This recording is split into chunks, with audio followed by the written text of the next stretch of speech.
با سلام، آنا نامجوفر هستم. کتاب امریکن انگلیش فایل 2 درس 5B رو با هم شروع میکنیم. درس 5B سوپرلاتیو هست، صفتهای ترین. من توی درس قبلی صفتهای تر یا همون کامپراتیو رو براتون توضیح دادم. لینکش رو بالای صفحه براتون میگذارم. اگر تمایل داشتین روش کلیک کنین که بتونین اون ویدیو قبلی رو ببینید در ارتباط با گرامر کامپراتیو. گرامر سوپرلاتیو اول از همه یک توضیح، چون که ابتدای درسه، میریم توی پارت گرامر صفحه 134 صفحه 134 و گرامر رو از روی این قسمت براتون توضیح میدم. سوپرلاتیو همونجور که فهمیدین. کامپراتیو چی بود؟ ما میایم دو تا چیز رو با هم مقایسه میکنیم. این بهتر از اونه، A بهتر از Bه، پس A is better than B, B is worse than B. A. حالا سوپرلاتیو میاد یک چیز رو با یک عالمه چیز مقایسه میکنه. مثلا میگه که قشنگترین شهر ایران کجاست؟ قشنگترین. پس میگم the most beautiful city in Iran is for example Shiraz or اصفهان. پس یک جا رو شما میگین، مقایسه میکنید با کل اون قسمت. حالا اگه بخوایم برش گردونیم مثلا به کلاس درس، توی کلاس درس من میام میگم که مثلا علی بلندتره یا محمد بلندتره. بعد میگین که علی بلندتر از محمده. علی is taller than، پس شد علی is taller than محمد. یا برعکس، محمد is shorter than علی. دو نفر رو دارم با هم مقایسه میکنم. ولی میخوام بگم مثلا کی از همه توی این کلاس مثلا زرنگتره، smart. خب پس میگم who is the smartest student in this class, who is the smartest one. یا میخوام بگم کی توی این کلاس از همه قدش بلندتره. پس صفتهای پس یعنی بلندترین فرد اون کلاس رو ما میخوایم نام ببریم. میگیم علی is the tallest person in this class. حالا من اونجا ER میذاشتم، اینجا میام EST میذارم. یعنی cold مثلا ادجکتیومونه تبدیل شده به colder و سوپرلاتیوش the میگیره، قبلش the میگیره و یه EST بعد از اون ادجکتیو میشه the coldest. the coldest. چرا من EST گذاشتم؟ ده که همیشگیه، ولی EST چرا گذاشتیم؟ به خاطر اینکه ما یه سیلاب داریم، میگیم cold. بعدی هم همینطوره، hot. hot. پس یه EST میذاریم. البته که اینجا یه کوچولو نکته داره، به خاطر اوش ما یه دونه تی اضافه میکنیم. خب اگه بخواین مثلا tall رو تبدیل بکنیم به سوپرلاتیو چی میگیم؟ میگیم the tallest. the tallest. حالا اونجایی که بود بهتون گفتم قشنگترین شهر ایران کجاست، من beautiful رو باید به کار برم. beautiful چند سیلاب داره؟ بیشتر از 2 سیلاب داره. پس میگیم beautiful. پس 2 تا سیلاب بالاتر میشه more, the most beautiful. پس شد چی؟ the most beautiful person, the most beautiful city in Iran. خب بعدی مثلا popular. ببینید popular چند سیلابه، پس میشه the most. the most. دوباره اینجا beautiful رو داریم، the most beautiful. و توی این قسمت چند تا نکته هست که مثلا ما good را مثل پارت قبلی که برای comparativeش میگفتیم better، اینجا میشه the best، بهترین. The best student in this class is علی. حالا ما همش مثال علی رو میزنیم. Good, better, the best. Bad, worse, the worst. Far, farther, further, or the furthest, the furthest. ما the farthest هم میتونیم بخونیم. پس شد farther, further, the farthest, the furthest. خب حتما یادتون باشه این the جز واجباته، باید the رو بذارید. میگیم we often use the plus superlative adjective with the present perfect plus ever. اینجا یه نکته خیلی قشنگ. ما مثلا میخوایم بگیم که اتفاقا توی اینستاگرام براتون یه ویدیو راجبش گذاشتم، نمیدونم نگاه کردین یا نه، ولی حتما یه سر به اینستاگرام بزنید. It is the most beautiful city I've ever seen یا I've ever been to.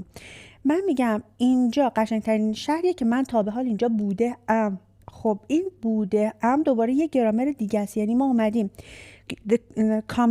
کامباین کردیم ترکیب کردیم 2 تا گرامر رو با هم دیگه. present perfect به علاوه superlative شده it is the most beautiful city I've ever been to. بگو این مثلا باهوشترین دختریه که من تا حالا دیدم. She's the smartest girl I've ever seen. حالا من اینجا گفتم I've ever been to. درسته؟ been to یعنی بوده ام. این هم نکتهشه توی present perfect قبلا توضیح دادیم. خب اگه تا اینجا درس متوجه شدین توی این قسمت ویدیو رو پاز بکنین، تمرینا رو انجام بدین. خب اینم از جواب. مجدد برای این قسمت ویدیو رو پاز کنین. اینم از جواب. خب برگردیم صفحه 38 و ما 5 تا عکس داریم که توی این عکس ها داره میگه که مثلا کدومش بهترین موزه رو داره یا مثلا کدومش آدم های فرندلی تری داره.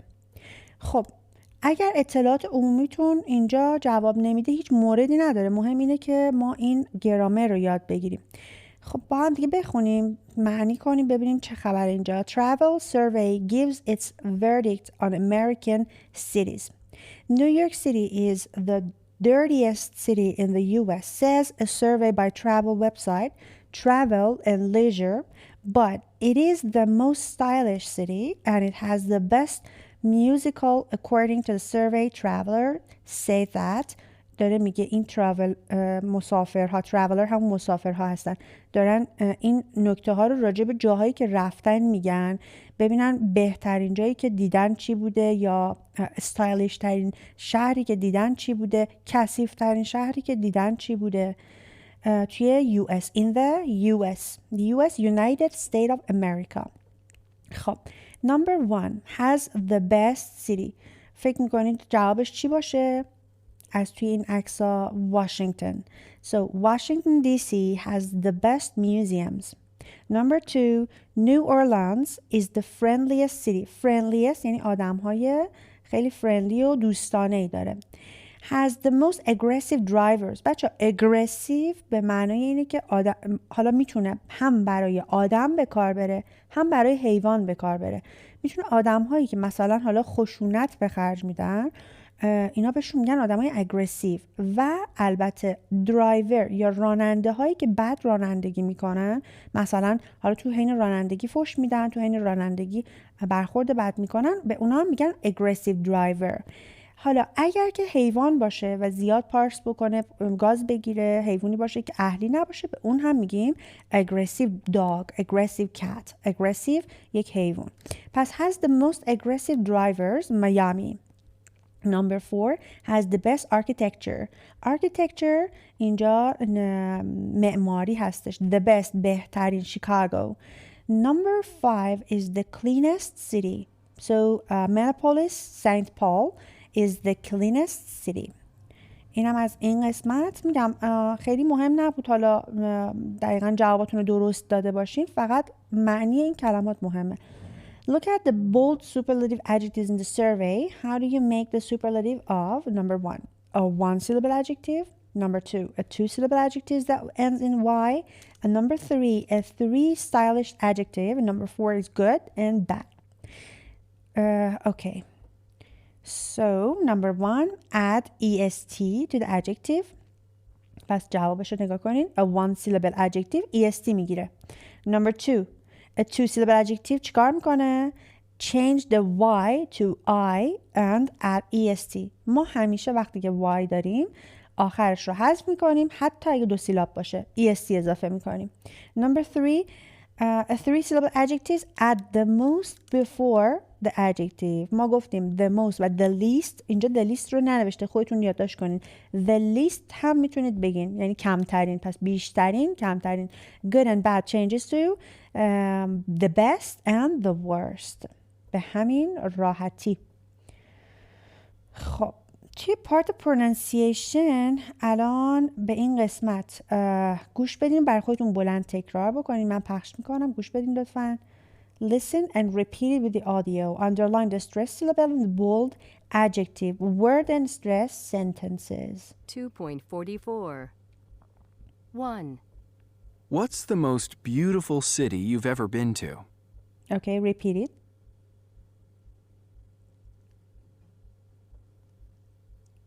2. What's the most expensive thing you've ever bought? Repeat. 3. Who's the most impatient person you know? Repeat it again. And number 4. 4. Who's the most generous person in your family? Okay. Generous person in your family. Generous. داره generous رو bold تلفظ میکنه. 5. What's the most frightening movie you've ever seen? ببینید این رو نوشته frightening درسته ولی داره میخونه frightening. دقت کنین وقتی که تی و ان به هم وصل میشه ما میخونیم مثلا کوه که میشه mountain من میخونم mountain میخوام بخونم جمله sentence خب ten به هم وصل شده میگم sentence 6. What's the most exciting sport you've ever played? exciting sport you've ever played 7. What's the most interesting book you've read recently? 8.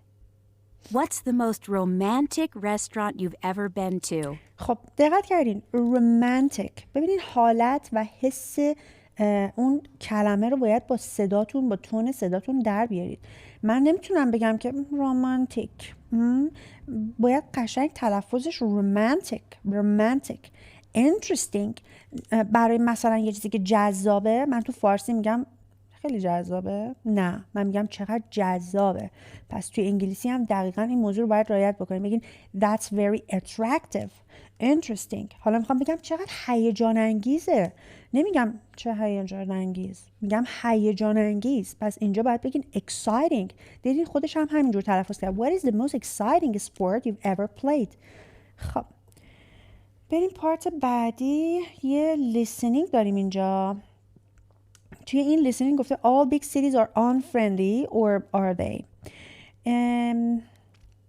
read the article این قسمتش آرتیکله پارت بعدیشه که listening اینو با هم میخونیم all big cities are unfriendly or are they میگه همه شهرهای بزرگ به نظرتون unfriendly هستن یعنی غیر دوستانه برخورد میکنن یا نه Big cities often have a reputation for being rude. این have a reputation for یه چیزی رو حفظ کنین یعنی اینکه معروفن به میگه big cities often have a reputation for being rude به بی‌ادبی معروفن شهر بزرگ unfriendly معروفن یعنی دوستانه نیستن places for tourists journalist Tim این جورنالیسته که اسمش تیم مور هست went to 4 cities رفته به 4 تا شهر London, Rome, Paris and New York City to find out این find out یعنی understand جدا نیست phrasal verb to find out if که آیا این if رو اینجا اگر معنی نکنید که آیا this is true که آیا این درست هست یا نه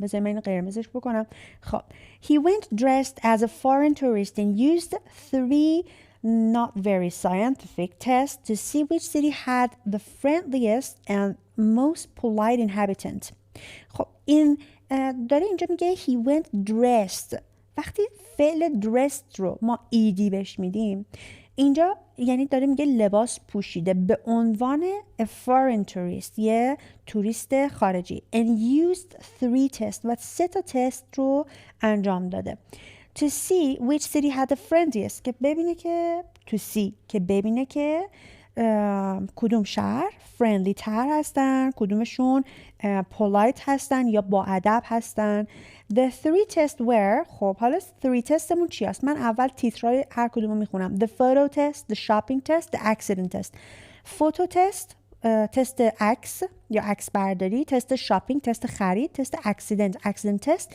تصادف خب the photo test team asked people on the street to take his photo, not just one photo, but several, with his hat, without his hat, and etc. Did you find someone to do it? گرفتین چی شد؟ داره میگه که توی خیابون از مردم میخواد که ازش عکس بگیرن، نه یه دونه بلکه دوتا. اینجا نگاه کنین گفته not just one but several. پس not just one but several، نه تنها یکی بلکه چندین تا. with his hat، با کلاهش، بدون کلاهش، without his hat، بدون کلاهش. did he find someone to do it؟ کسی رو پیدا کرد که این کار رو برش انجام بده؟ خب شاپینگ تستمون رو بخونیم. من اینو آبی کنم که تفاوت کنه. Tim bought something in the store and gave the salesperson too much money. Did the person give back the extra money؟ میگه که یک چیزی خرید از یک مغازه و به اون مغازه‌دار پول زیادی داد. Too much money، پول زیادی داد. آیا اون مغازه‌دار پولش رو برمیگردونه یا نه؟ خب Tim pretended to fall down on the street. Pretend به معنای ادا در آوردنه، یعنی مثلا داره نمایش بازی میکنه. Pretended to fall down که مثلا انگار افتاد. On the street، تو خیابون. Did anybody come and help him؟ آیا کسی اومد و کمکش کرد یا نه؟ حالا توی این قسمت سمت راست listening همین پارته که بهش میخوایم گوش بدیم. قبلش کیورد های هر سوال رو پیدا میکنیم. Number 1 to 10. Who did he ask؟ کجا مهمه؟ من برام who مهمه و ask کی پرسید؟ از کی پرسید؟ What did the person say؟ چی گفت؟ What و say مهمه. What happened when he asked for more photos؟ چه اتفاقی افتاد؟ What happened مهمه برای more photo، پس more photo هم مهمه. The shopping test. Where was the souvenir store؟ souvenir یعنی سوغاتی، میگه سوغاتی، مغازه سوغاتی فروشی کجا بود. where هم پس مهمه. What did he buy؟ چی خرید. How many people did he buy souvenirs from؟ چند تا آدم سوونیر. How many people did he buy souvenir from؟ از چند تا آدم سوونیر خرید. Did he forget to write change؟ این change اینجا تغییر نیست، این پول خورد میشه، معنیش پول خورده. میگه آیا پول مابقی پولش رو درست گرفت؟ Did he get the right change؟ و the accident test. Where did he use the accident test؟ کجا اون accident test رو انجام داد. Did anyone help him؟ آیا کسی کمکش کرد؟ و what did the man say؟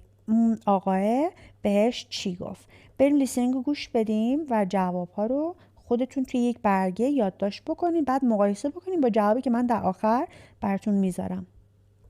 2.45 First, I did the photo test. I asked an office worker who was eating his sandwich to take a photo of me. He was really friendly and said, "Of course I'll take your picture." When I asked him to take more photos, he said, "Sure, no problem." When he gave me my camera back, he said, "Have a nice day." Next, it was the shopping test. I went shopping near Times Square, and I bought an I Love New York t-shirt and some drinks from two different people. I gave them too much money, but they both gave me the exact change back. Finally, it was time for the accident test. For this test, I went to Central Park, and I fell down on the ground. I only had to wait about 30 seconds before a man came to help me. "Is this your camera?" he said. "I think it's broken." خب جواباتون رو درست دادین. نگاه کنین. Number 1, who did he ask؟ Let's see them together. An office worker. Who did he ask؟ میگه از کی پرسید؟ پس از office worker پرسید. Number 2 is of course I'll take your picture. بله البته که من ازتون عکس میگیرم. Number 3 the man says sure no problem. بله حتی تعداد بیشتری هم ازش گرفت. Sure no problem. Number 4 is near Times Square. Times Square یک مکانه، پس ما اینجا چون گفته where was the souvenir store کجا بود، ما باید گوشمون دنبال مکان میگشت، ما باید مکان مینوشتیم. مکانها رو هم با اسم خیابان رو با حرف بزرگ استارتش رو میذاریم. Times با تی بزرگ capital T و Square با again با capital S. Number 5 is a t-shirt and drinks. Number 6 is 2. Number 7 is yes. Number 8 is in Central Park. And number 9 is yes. And number 10 is this your camera? I think it's broken. میگه که آیا این دوربین شماست؟ فکر کنم شکسته. پس یعنی همه چیز خوب پیش رفت با این تستی که انجام داد. درس ما تمام شد. فقط شما تنها کاری که میکنید باید خودتون به این سوال هایی که توی این پارت vocabulary describing a town or city هست به اینا جواب بدین. بلند بلند جلوی آینه حالا صداتون رو ضبط کنین، با خودتون تکرار بکنین. اگر مشکلی داشتین برای من بفرستین توی واتساپ به شماره‌ای که براتون میذارم و البته توی پیج هم هستش. میتونین به اینستاگرام من مراجعه بکنین، وایستون رو برام بفرستین. من حتما به وایستون گوش میدم و براتون درستش میکنم. من صفحه 156 که vocabulary bank هست describing a town or city الان براتون پلی میکنم، جوابهاشو براتون میذارم. لطفا این قسمت رو هم جدی بگیرید. این جواب پارت اول، این جواب پارت دوم. noisy, polluted, crowded, modern, boring and dangerous. noisy یعنی شلوغ، polluted یعنی آلوده، crowded شلوغ دوباره و modern به معنی مدرن هستش. ما تو فارسی میگیم مدرن. و number 5 is boring یعنی خسته کننده و number 6 is dangerous خطرناک. و قسمت بعدی که opposite ها هستن boring, exciting. تفاوت دارن دیگه اینا. اپوزیت یعنی تضاد هستن. crowded empty, dangerous safe, modern old, noisy quiet, polluted clean and برای boring نوشته exciting and interesting. دوتاش میشه. خب چیز خاص دیگه اینجا نداره. من برگردم یه دور دیگه چک بکنم ببینم چی داره. این سوال ها هم که گفته که do you live in a village or town or a city. شما توی ده زندگی میکنین، شهر زندگی میکنین یا اطراف شهر زندگی میکنین. where is it کجاست. پس ما چیزهایی که میخواین شما کاور بکنین توی اون اسپیکینگتون که برای خودتون میخواین آماده بکنین باید به این سوال ها جواب بدین. do که کجا زندگی میکنین، do live و where کجا. اون اولی گفته آیا. how big is it چقدر بزرگه، سایزش رو میگین. what's the population اگر اطلاع دارین راجع به تعداد نفراتی که توی شهرتون زندگی میکنن. population هستش. what is the population and what is it like چه شکلیه. what's it like ما برای توصیف کردن یک مکان، برای توصیف کردن آب و هوا میگیم what's it like. خب اینم از درسمون. امیدوارم از این درس استفاده کامل برده باشین. تا جلسه آینده خدا نگهدار.